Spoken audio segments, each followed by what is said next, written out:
Well, hello everyone, and welcome to my review of Renfield, the Nicolas Cage vampire movie that totally wasn't on my radar until I saw the trailer for this movie a few months ago, and I was like, hey, that looks fun. Nicolas Cage always is doing something cool and fun. Like, no matter what he's in, he's always just so lively and just has such a presence on screen that I was like, Nicolas Cage is a vampire. Okay, I want to go see this. The only thing that I was like, maybe I don't want to see this movie, or maybe, well, not that I'm not going to go see this movie, I'll go see everything, but the thing that I was not very excited about walking into this movie is that I'm not that big of a fan of vampire movies. They just don't really do it for me. I don't know if it's just the creature of vampires or like this lore with vampires, or I just don't know what it is, but for some reason vampire movies just aren't really my thing. So I walked into this one hopeful that maybe I would have fun with it because the trailers made it look like it was going to be a fun vampire movie, and Nicolas Cage is always fun to watch. So I was just hoping to have a fun time with this movie. So did this movie deliver on that hope, or was it just a disappointment and a dud? You are about to find out. Starting off, as always, with the positives today. My first positive is Nicolas Cage. He is just so much fun as Dracula in this movie. Just the lines he delivers, the way he talks, the way he acts. It's just like full Nicolas Cage, but as this iconic character, and he just fits it so well where he's so intimidating, but you just love to see him because he's so charismatic as this character. It's just one of those matches that you would never make in your head, and you would never in a million years think that Nicolas Cage would be good at being Dracula, but he 100% is amazing as Dracula in this movie, and I loved him from beginning to end in every single scene that he was in within this movie. Also, like I said in the introduction to this, I am not that big of a fan of vampire movies, but I had a fun time with this movie. It was just fun. Like, there's not a whole lot of, I don't know, heavy vampire mythology or vampire lore in this movie. It's just kind of, oh, look, there are vampires, and there's like this other story going along that just happens to have Dracula and Renfield in this.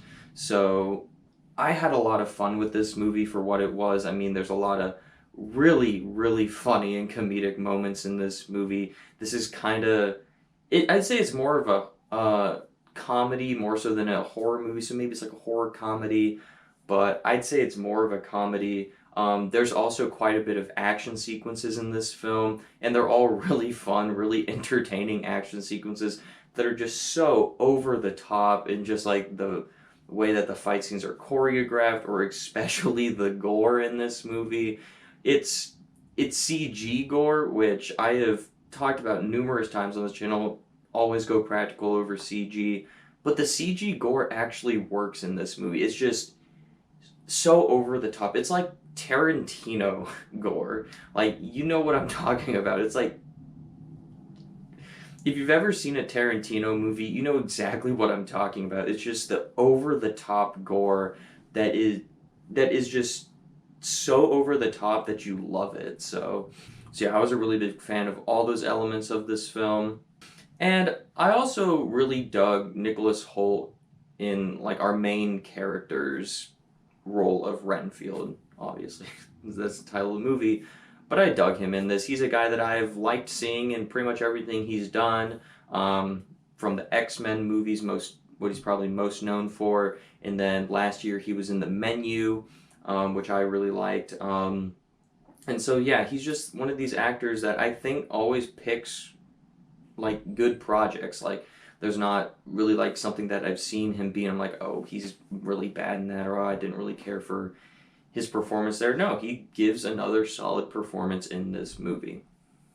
But now let's move on to my mixed aspects. I only have one mixed aspect today for Renfield, and that's going to be Awkwafina. Yes, Awkwafina is in this movie, and I don't know, she just doesn't quite do it for me. Her brand of humor, the way she delivers jokes, it doesn't do it for me to where I'm like, yes, I want to see more stuff with Aquafina in it, but it doesn't, I don't dislike it, if that makes sense. I'm just kind of like, sure, whatever. It exists, it happens, but it doesn't bother me, but it doesn't necessarily get me excited, or I'm not, I obviously don't think it's a positive thing, but I don't think it's a negative thing either. So that's why it's here in the mixed category. I think she's fine in the movie. I mean, she's pretty much just fine in everything she's in. It's just kind of her shtick.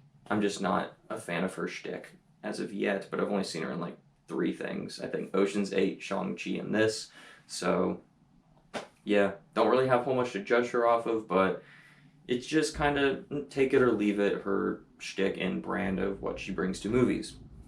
Now, let's move on to my negative aspects of the film. And I think the biggest one is that the story here is very simple and you kind of can tell where it's going. If you've seen a lot of movies like me, you're like, okay, yeah, I can see where this is heading towards the end, or I know where all the twists or big emotional moments are going to be, or like how this is all going to play out. There's a lot of things where I was like, okay, I bet that's going to happen, and then it happened, and I was like, nah, that's probably where that's going, and then it went like that. I don't know if part of that's from watching the trailer so many times. I just go see so many movies and this just kept playing in front of so many movies for months. I don't know if it's that or just my ability to guess what's coming next in a movie. But, I mean, it's not an abysmal story. It's just generic, and I wish they had done something a little bit different or had a little bit more creativity in the type of story they were telling. Now, it's certainly unique in having a Dracula movie that is focusing on his henchmen and his henchmen wanting to get out of this toxic relationship. Like, that's totally unique in the story, but the way the story is structured and the way the story beats play out, I think is very generic and something we've seen before. And then my final negative today, which might kind of be a contradiction to one of my positives, is that this movie doesn't really explain a lot of the vampire lore. It just kind of expects you to know vampire lore. And the vampire lore, or like powers and stuff, it's just, they don't really explain it, or they don't really, I don't know. I was just very confused throughout this whole movie. Like, what are Renfield's powers exactly that Dracula bestowed upon him? Or like the way they like defeat vampires or vampire henchmen in this movie. I was like, that doesn't really fit vampire lore? So, what? I was just kind of confused with the whole lore of this movie. Like, I know vampire lore, you know, you gotta stab them through the heart with a stake. They don't like sunlight, some shit with garlic. That's like all you need to know, right? Oh, and they drink blood. Yeah. But there was like all these other powers and stuff they added into it, and it didn't necessarily make sense. So, yeah, for someone that doesn't like vampire movies and doesn't really like vampire lore all that much in movies, I guess, for some reason that's a negative for this movie for me, is that it didn't really explain it all that much, or it just added things without explaining it. Yeah, but overall, I had a good time with Renfield. It's not something that I'm going to, like, crave more for. I'm not like, yes, I want a Renfield franchise or something. I was just like, yeah, that was fun. I mean, I had fun with it. For someone that doesn't like vampire movies, I was pleasantly surprised at how much I genuinely enjoyed this film. So overall, I'm going to give Renfield a 3.5 out of 5 stars. If you like vampire movies, I would definitely go check this out in theaters because it is a unique take on the vampire story.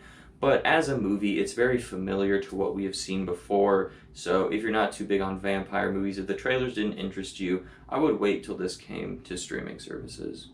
So, have you seen Renfield? What did you think of it? Did you love it? Did you hate it? Do you like vampire movies in general? And if you are someone who likes vampire movies and that's like one of your favorite subgenres of horror, go ahead and let me know down below in the comment section.